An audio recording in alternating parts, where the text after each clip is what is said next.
கிறிஸ்துவில் பிரியமானவர்களே, ஆண்டவராகிய இயேசு கிறிஸ்துவின் நாமத்திலே உங்கள் யாவரையும் வாழ்த்தி ஆசீர்வதிக்கிறேன்.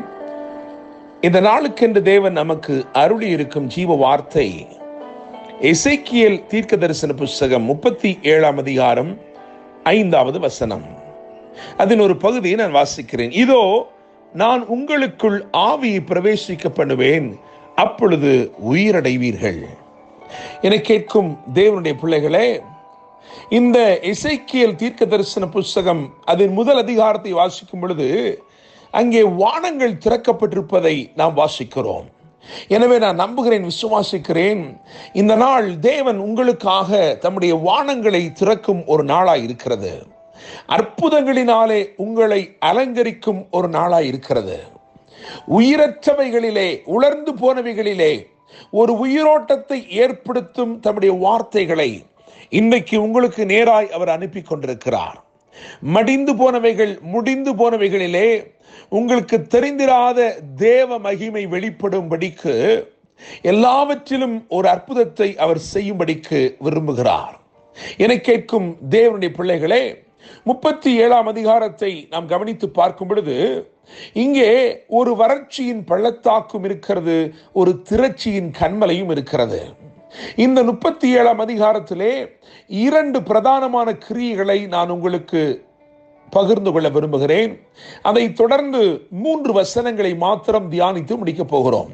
என கேட்கிற தேவனுடைய பிள்ளைகளே, இதிலே அதாவது எசேக்கியேல் 37ஆம் அதிகாரத்திலே 7ஆம் வசனத்தை கவனித்து பார்க்கும் பொழுது, தீர்க்க தரிசன வார்த்தையினாலே தேவனிடத்திலிருந்து, அவருடைய இருதயத்திலிருந்து புறப்பட்ட அந்த சத்தம் உலர்ந்து போன எலும்புகளை ஒன்றோடு ஒன்று இசைய செய்தது. தேவனுடைய பிள்ளைகளே, நீங்கள் வாசிக்கும் பொழுது அந்த 37ஆம் அதிகாரம் அதிலே 7வது வசனத்தை கவனிக்கும் பொழுது, எனக்கு கட்டளையிட்டபடியே நான் தீர்க்க தரிசனம் உரைத்தேன். நான் தீர்க்க தரிசனம் உரைக்கையில் ஒரு இரைச்சல் உண்டாயிற்று. இதோ, அசைவு உண்டாகி ஒவ்வொரு எலும்பும் தன் தன் எலும்போடு சேர்ந்து கொண்டது. என கேட்கிற தேவனுடைய பிள்ளைகளே, உங்களுக்காய் தேவன் தம்முடைய இருதயத்திலிருந்து எழுப்பும் ஒரு சத்தம் இன்னைக்கு உலர்ந்து போய் கிடக்கிறவைகளிலே ஒரு உயிரோட்டத்தை ஏற்படுத்தும்படிக்கு ஒன்றோடு ஒன்று இணைய செய்கிறார். ஒருவேளை பிரிந்து கிடக்கிறது, பல ஆண்டுகளாய் பிரிந்து கிடக்கிற காரியங்களாய் இருக்கலாம். ஆனால் உலர்ந்து போய் கிடக்கிற, உயிரற்று கிடக்கிற அவைகளின் மேல் தம்முடைய சுவாச காற்றை அவர் அனுப்புகிறார். அதனாலே அவைகள் ஒன்றோடு ஒன்று இசைந்து விடுகிறது. தேவனுடைய பிள்ளைகளே, குடும்பத்திலே காணப்படுகிற குழப்பங்களாய் இருக்கலாம், அல்லது எப்படிப்பட்ட பிரிவினையின் சூழ்ச்சிகள் அல்லது சூழ்நிலைகளாய் இருக்கலாம். இன்றைக்கு கர்த்தர் உலர்ந்து போனவைகளுக்குள்ளே ஒரு உயிரோட்டத்தை ஏற்படுத்தும்படி தம்முடைய இருதயத்திலிருந்து உங்களுக்காய் ஒரு சத்தத்தை, தீர்க்க தரிசன வார்த்தை துணிக்க பண்ணுகிறார். அதனாலே ஒரு இணைப்பு உண்டாகிறது. இன்னும் எசேக்கியேல் 37ஆம் அதிகாரம் 19வது வசனத்தை கவனிக்கும் பொழுது, அவருடைய வல்லமையுள்ள கரத்தினாலே அவைகள் ஒன்றாகிறதை பார்க்கிறோம். நீ அவர்களை நோக்கி, கர்த்தராகி ஆண்டவர் உரைக்கிறது என்னவென்றால், இதோ, எப்பிராயீமுக்கும் அதைச் சேர்ந்த இஸ்ரவேல் கோத்திரங்களுக்கும் அடுத்த யோசேப்பின் கோலை எடுத்து அதை யூதாவின் கோலோட சேர்த்து அவைகளை ஒரே கோலாக்குவேன், அவைகள் என் கையில் ஒன்றாகும் என்கிறார். என கேட்கிற தேவனுடைய பிள்ளைகளே, அவருடைய வல்லமையுள்ள வார்த்தையால் ஒன்றுபடுத்தப்பட வேண்டியவைகள் ஒன்றுபடுத்தப்படும்.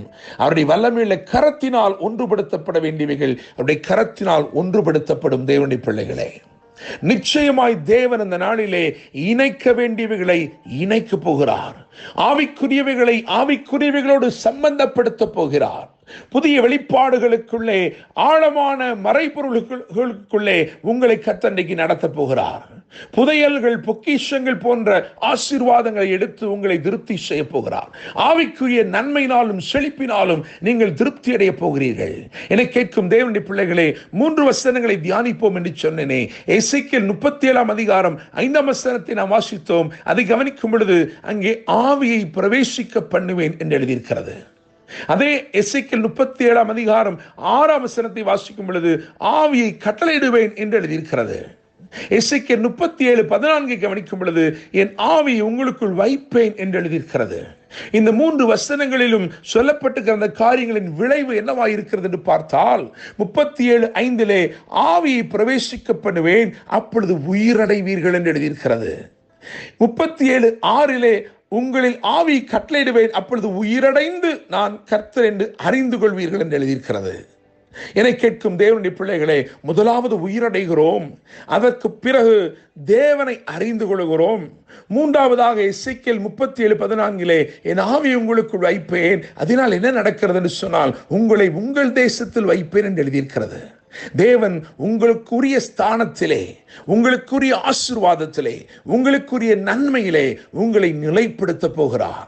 என்னை கேட்கும் தேவ ஜனமே, அவரை அறிந்து கொள்வது, முதலாவது உயிரடைவது, அதற்கு பின்பு உயிரடைந்து அவரை அறிந்து கொள்வது, மூன்றாவது உயிரடைந்து அவரை அறிந்து கொண்டு அவருடைய ஆசீர்வாதத்திலே நிலைப்பது. என்னை கேட்கும் தேவனுடைய பிள்ளைகளே, இதோ நான் உங்களுக்குள் ஆவி பிரவேசிக்க பண்ணுவேன், அப்பொழுது உயிரடைவீர்கள் என்று கர்த்தர் வாக்கு பண்ணியிருக்கிறார். இந்த வார்த்தையின் மூலமாய் கர்த்தர் உங்களை ஆசீர்வதித்து மேன்மைப்படுத்தி இன்றைக்கு உலர்ந்து போனவைகளுக்குள்ளே ஒரு உயிரோட்டத்தை ஏற்படுத்தி ஒரு திறந்த வானத்தின் அனுபவத்தை அருளி தேவ மகிமையினால் உங்களை நிறைத்து ஆசீர்வதிப்பாராக. என்றும் அன்புடன் pastor Daniel Moses. God bless you.